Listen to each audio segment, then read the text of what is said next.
ওই সুর আমি এখনো ভুলতে পারিনি। ওই গানের মুক্ত পাখিটির জন্য আমার মনের কাছের দুয়ার খুলে রেখেছি। কখন সকাল হবে আর কখন তাকে দেখতে পাবো। কাল যখন মেম সাহেবকে বলবো আমি সেই গায়ক, তখন অবাক হয়ে যাবে।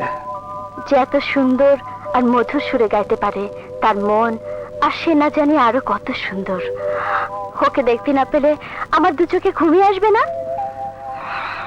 আমার গান শুনে আমাকে নিয়ে এত কিছু ভেবেছে, কাল আমাকে দেখার পর যদি আমাকে তার ভালো না লাগে, তাহলে যাকে আমি পরিচয় দেব না।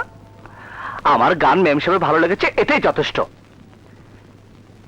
কিন্তু কাল মেম সাহেব যখন জিজ্ঞেস করবে কোথায় সে, তখন তখন ভেবে একটা উত্তর দিয়ে দেব। কাল সে আসবে বলেছিল, কিন্তু এখনো আসছে না কেন? মেম সাহেব, আমি এসে গেছি।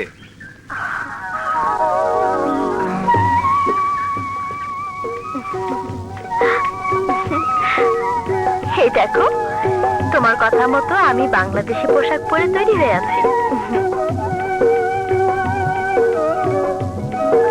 কি ব্যাপার, ওকে নিয়ে এলে না?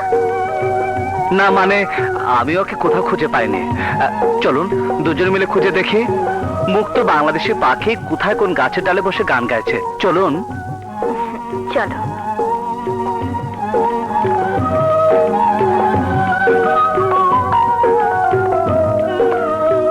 কি হলো, এত খুঁজছো, তবু ওকে তো খুঁজে পেলে না? যদি খুঁজে পেতাম তাহলে কি করতেন মেম সাহেব? তাহলে ওর একটা গান শুনতাম। তাহলে দাঁড়ান, আপনি একটু অপেক্ষা করুন, আমি খুঁজে দেখি সে কোথায় আছে। ঠিক আছে? ঠিক আছে।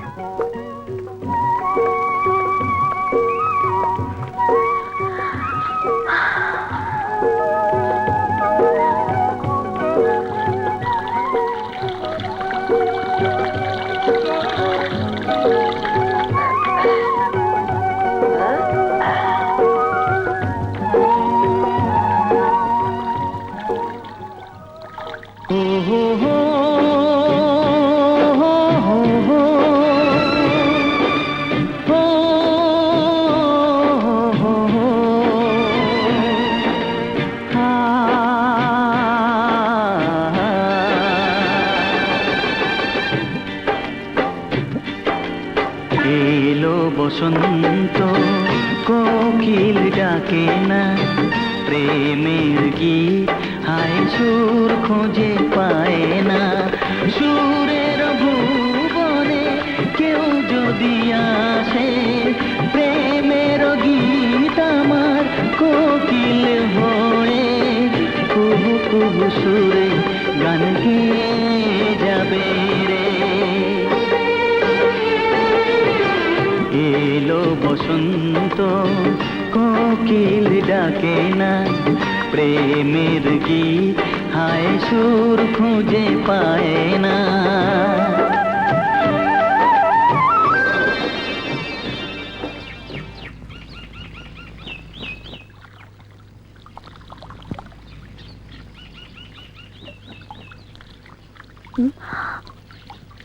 এই শোনো,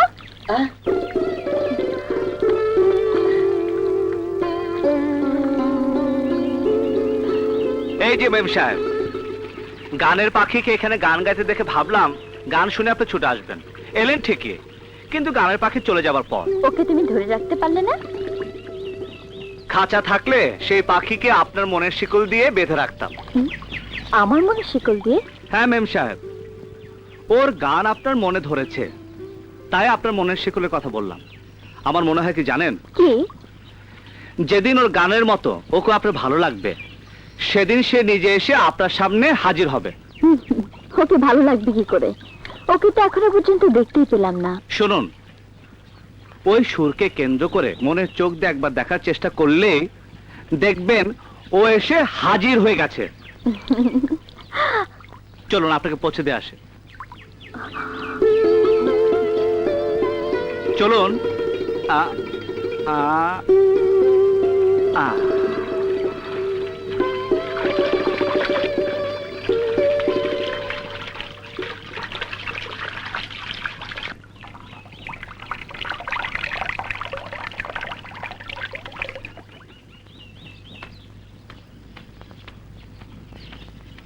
ভাইয়া, মেম সাহেব যখন তোমার গান পছন্দ করেছে, তখন তোমাকেও পছন্দ করবে। তুমি বলে ফেলো, তুমি সেই গানের পাখি। তুই আরেকটু ভেবে দেখ, তোর কথা মতো মেম সাহেবকে কথাটা বললে এমনও হতে পারে মেম সাহেব খুশিতে পাগল হয়ে যাবে, আবার এমন হতে পারে আমাকে দেখার পরে এমন অপছন্দ হবে যে রাগে দুঃখে বেহুশে যাবে। আমার মহারাজা ভাইকে অপছন্দ হবে এমন একজন কেউ খুঁজে পাবে না। কথাটা আরেকবার ভেবে বল, তোর এই কথার উপর নির্ভর করছে ওই মেম সাহেবের জীবন মরণ, হয় খুশিতে পাগল আর না হয় দুঃখে বেহুশ। তুই আরেকবার কথাটা ভেবে বল। এখন আর কোনো ভাবাভাবি নেই। হ্যাঁ, আমি আগে মেম সাহেবকে দেখে আসি, তারপর আমার মত জানাবো। হ্যাঁ, কখন যাবি? সে কথা তোমাকে বলবো না। কিন্তু একটা কথা, আমি যে তোর ভাই, মানে তুই যে আমার বোন, এই কথা মেম সাহেবকে বলবি না। কি বলবো না বলবো সেটা আমি জানি, তোমাকে বোঝাতে হবে না। মেম সাহেবকে যদি আমার পছন্দ হয় তাহলে সবকিছু আমিই করব। তাহলে যা, তোর যা ইচ্ছে তাই করগে। তবে কি জানিস, ওরা বিলিতি মেম, ওদের কাছ থেকে গাও গাও ছাড়া আর কিছুই আশা করা যায় না।